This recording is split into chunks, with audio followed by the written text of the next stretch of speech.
welcome to another episode of The Vegan Pulse. I am your host, Nancy Arenas. My guest today has a passion for nutrition. He is Gabriel Gaarden, a registered dietitian and a graduate of UNM, University of New Mexico. He graduated with a master's in public health. Stick around, I'd like to introduce him to you. Hi, Gabriel. Nice to see you. Hi, Nancy. Wonderful to be with you. I miss seeing you out with this COVID thing going on. Yes, it's been so difficult not to be able to get together with all of our wonderful vegan community and plant-based friends, and then, of course, just people in general. Yes. So tell me, Gabriel, how did you come to veganism? Excuse me. Well, it was about 7 years ago, back in the summer of 2013. For a while, I think we had here at my house on our Netflix queue, we had the Forks Over Knives documentary sitting there. And, we'll occasionally go into the queue, check out what's in there. And one day, it wasn't actually Forks Over Knives, but it was a companion documentary that the team also made called Forks Over Knives, the Extended Interviews.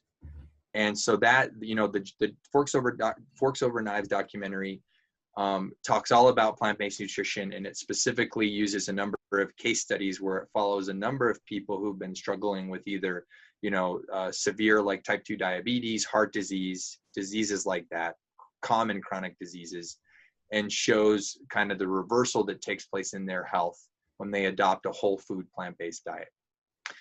This companion documentary that I ended up seeing first is called Forks Over Knives, the Extended Interviews, and they just sit down with a lot of these plant-based pioneer doctors, Neil Bernard, John McDougall, Caldwell Esselstyn Jr., T. Colin Campbell, and Doug Lyle, Alan Goldhammer, and they just drill them with all these great questions. Tell me about dairy, tell me about plant-based, tell me what's the most healthy, tell me how, what's the most effective way to treat or even reverse diseases like type 2 diabetes and heart disease.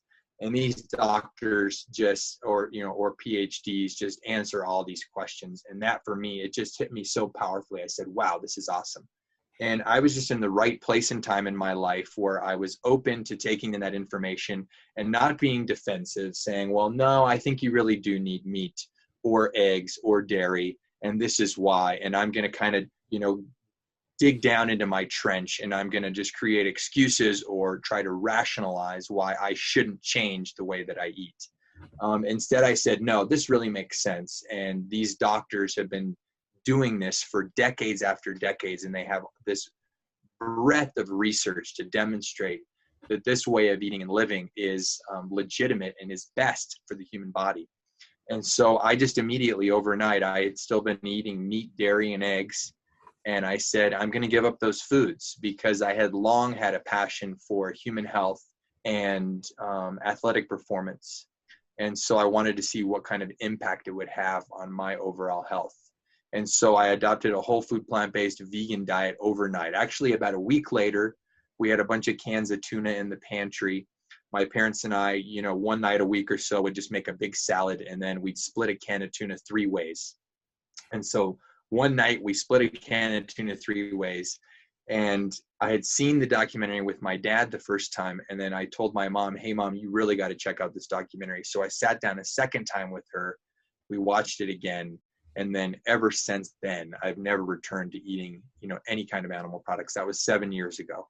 And I also didn't mention that I had suffered for some really bad chronic digestive issues for years, and had tried different ways of eating, had tried to improve my nutrition over the years, but nothing had really seemed to get me to reaching that state of dynamic health that I really, sought. And after adopting a whole food plant-based diet, I completely reversed all of those chronic digestive issues. And so that, of course, was a great motivator for me to stick with this way of eating and this lifestyle, because I felt better than I had my entire life. And I can sympathize with that, because I also, after I went vegan, I lost my fibromyalgia, bursitis. So I know that changing our diet is just so good for us. Now tell us, what kind of foods should we be eating to promote our health? Wonderful question. And then the other thing I didn't mention, I guess, was that after adopting a whole food plant-based vegan diet, I was so enthused and so passionate and so excited to take that information and use it to hopefully make the world a better place that I decided to go back to school. I already had a degree from the University of New Mexico. Went back to school to study nutrition and dietetics, took 3.5 years to get my degree in nutrition, spent another year in my dietetic internship so that I could take the national exam and become a registered dietitian. And then I just completed my master's in public health at UNM. And I'm planning to use the culmination of all that experience and expertise for the rest of my life to promote this way of living and hopefully, make the world better and a healthier place in the process, to do my little part in that equation. And so, yes, the foods that we should be eating. Well, there's I can list them all real quick. Yes. More vegetables, fruits, and these are all whole plant foods. The foods that we want to eat more of are whole plant foods. Vegetables, fruits, whole intact grains, legumes, which are split peas, chickpeas, lentils, and beans, any kind of beans. Those are all your legumes. Mushrooms, super important. They're their own category because they're not from the plant kingdom. They're fungi. Nuts, seeds, herbs, and spices. And so those, I think that's 9 different foods, all plant foods except for mushrooms. We want to pack as many of those into our diets as we possibly can. There's a wonderful app that you can download on iOS or Android. It's called The Daily Dozen. It's from an incredible pioneering doctor that started the organization called nutritionfacts.org. You can download it on your phone, and it has it's a dozen different foods and or drinks that are proven to be incredibly beneficial for our health. And so he says, we want to get up to or more, in cases where your calorie needs are higher and you need more food, but up to like 3 servings, 3 1/2 cup servings of legumes per day. And then several servings of dark leafy greens and other kinds of vegetables. And so it lists it all out there. And the wonderful thing about the app is you can just take it and, I had a 1/2 cup of blueberries with my oatmeal in the morning. So I checked that I had my berries for the day. And I had, for lunch, I made a salad, and I had, a cup or 2 cups of dark leafy greens. So I can check off that I had my leafy greens for the day. And so that's a really easy, super easy way to help us familiarize ourselves with the foods that we should be eating on a daily basis.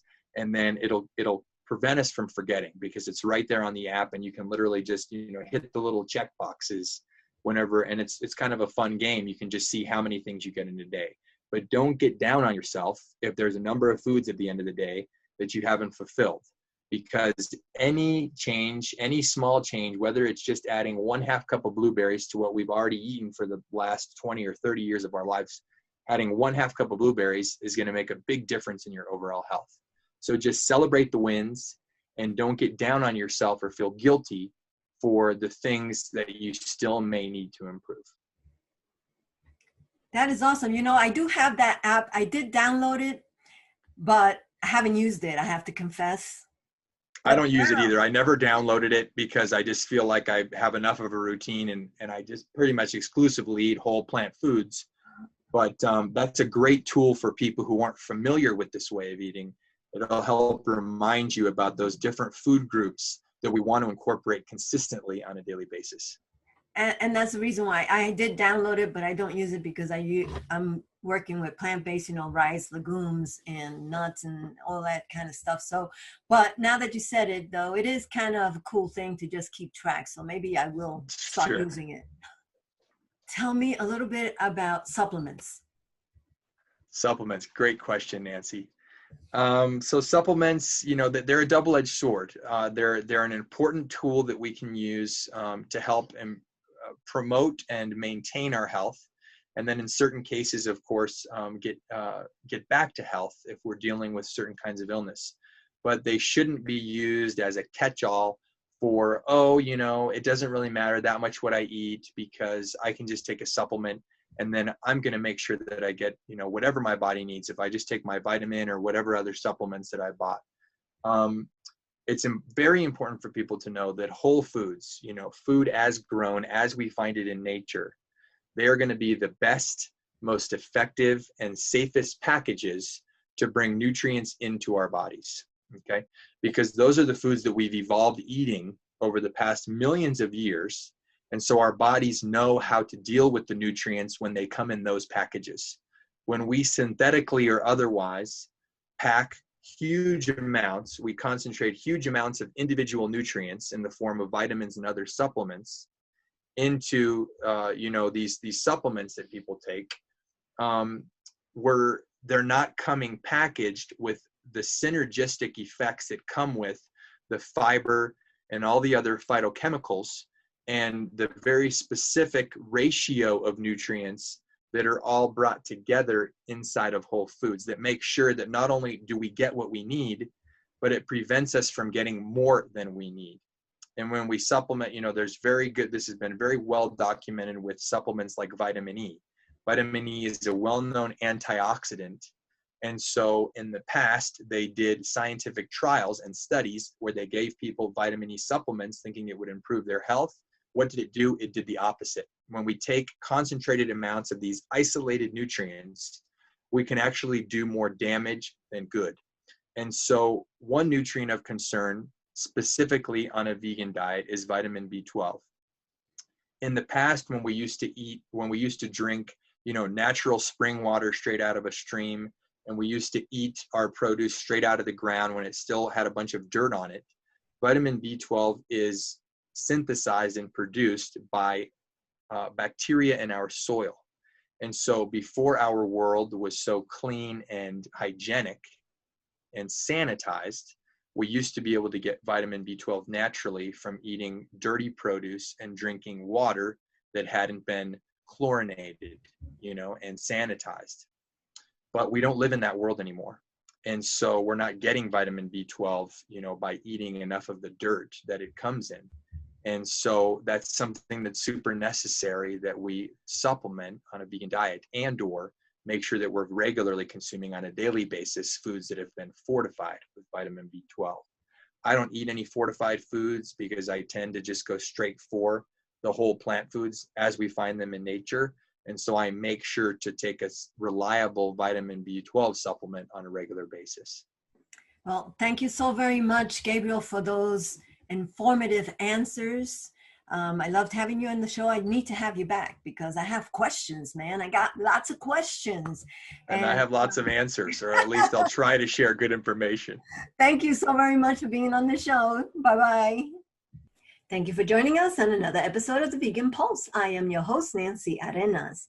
Follow us on Facebook, check out our blog, and subscribe to our YouTube channel. Remember, if you have a pulse, you have a purpose. Live vegan.